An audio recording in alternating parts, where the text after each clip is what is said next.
que nous avons mené le 17, il s'avère que c'est des opérations qui durent dans le temps. Il va falloir une bonne surveillance pour asseoir le fait, faire des vérifications et choisir le moment opportun pour agir. Un petit détail, une petite faille peut permettre de tout perdre. Il est vrai, on avait l'information il y a longtemps.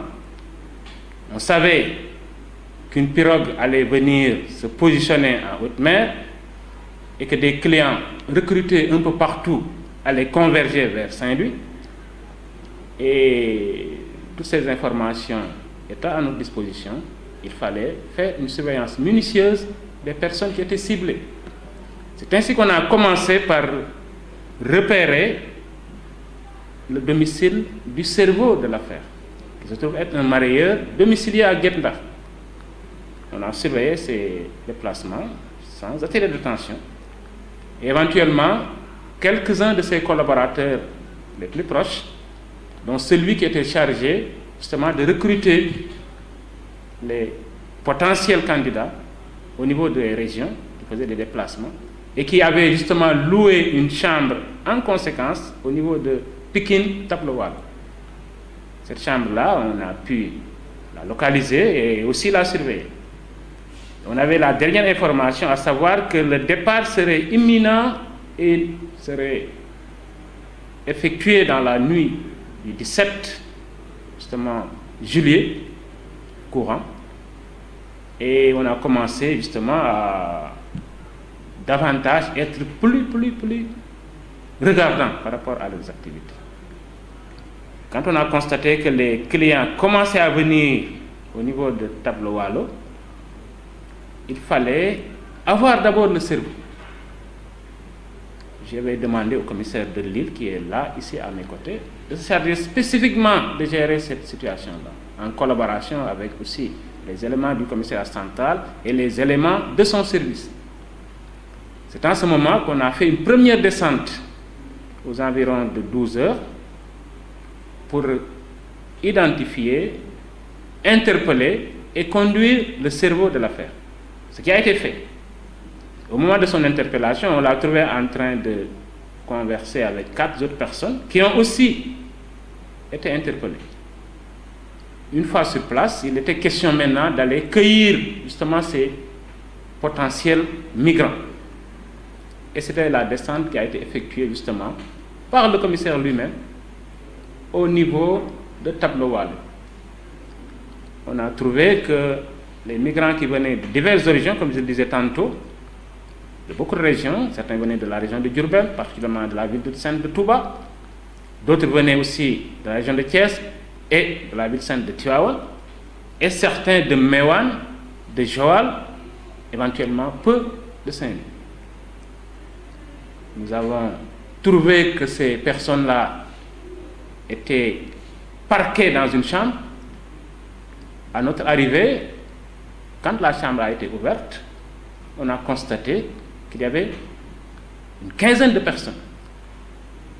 On les a conduits au commissariat de Lille, justement, comme je le disais tantôt, c'est le commissaire de Lille qui était chargé de cette opération-là. On les a convoyés au commissariat de Lille. Moi-même, je suis venu leur parler dans un premier temps, leur mettre en confiance d'abord avant de les interroger. Ils ont tous ces individus-là, ils ont tous reconnu qu'ils ont mis leur argent pour pouvoir voyager. Ils ont quitté leur ville ou leur région pour rallier Saint-Louis et éventuellement prendre l'arche à partir d'une pirogue et se rendre en Espagne. Pour toutes ces personnes, c'est l'Espagne la destination. Certaines personnes ont dit avoir donné 400 000 francs pour le voyage. D'autres ont dit qu'on leur a diminué un peu parce que c'est 350 000 ou 300 000 qui leur a été demandé. À la suite, il y a un individu même venant de Touba qui a déclaré avoir pratiquement mis son véhicule à la disposition de ces convoyeurs seulement pour pouvoir voyager. Vous savez, dans cette opération d'immigration clandestine, il y a une loi de 2005 qui déclare que, en somme, je résume, pour dire que celui qui organise justement ce voyage-là, amenant irrégulièrement des personnes pour l'immigration clandestine, par voie terrestre, par voie maritime ou par voie aérienne, cette personne ou ce groupe de personnes ou ces associations ou organismes qui effectuent ces opérations peuvent être punis par la loi. Je crois que la peine peut aller, si je ne me trompe, de 5 à 10 ans et même une amende de 5 millions de francs. Toutefois, c'est là où c'est important. Et c'est là où les personnes censées utiliser ces canevas pour voyager, ces personnes-là doivent s'informer, doivent savoir. Ces potentiels candidats doivent savoir que faire partie de ce voyage d'immigration clandestine pour un adulte, je veux dire un majeur, qui part en connaissance de cause, qui sait très bien qu'il s'engage dans un voyage qui n'est pas autorisé, une immigration qui est clandestine. Cette personne-là, qui est majeure, comme je le répète, qui part en connaissance de cause, cette personne-là aussi est punie et susceptible de répondre devant Monsieur le procureur de la République. En tout cas, nous avons interpellé au total 26 personnes.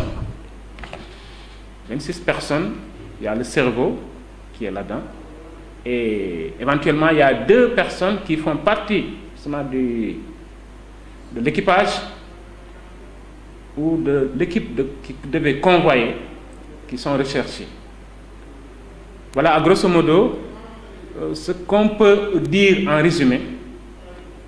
Certainement, on va les présenter au niveau du parquet et il appartiendra au procureur de décider de la suite à réserver à cette affaire. D'ailleurs, dès le départ, Monsieur le procureur avisait, suivait pas à pas toutes les opérations que nous avons menées sous son contrôle. Voilà, je crois que c'était juste ce que je pouvais dire par rapport à cette situation-là. Il reste que, comme je le disais tantôt, nous sommes organisés pour cela. La lutte contre l'immigration clandestine, c'est la préoccupation de nos autorités supérieures et des plus grandes autorités de la République. Nous recevons très souvent des rappels pour davantage nous préoccuper de ce phénomène-là.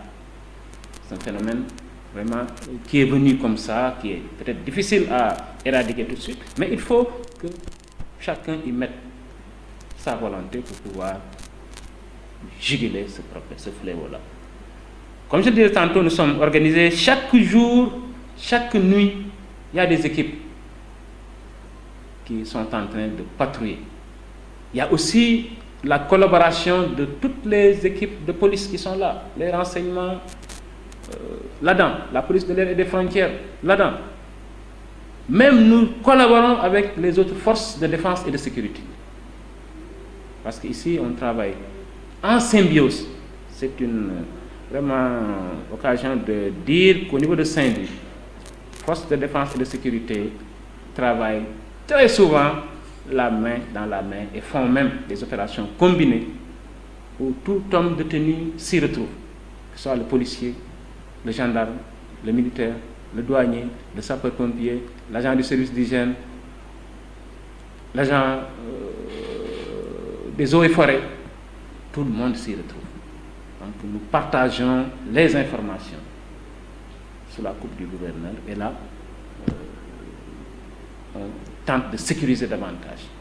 C'est vraiment une opération qui a été bien mûrie, très suivie, qui nous a permis justement d'interpeller effectivement ces migrants qui voulaient se rendre coûte que coûte en Espagne, malgré que c'est une mission très hasardeuse. Voilà, nous sommes des forces de sécurité et notre mission, c'est de répondre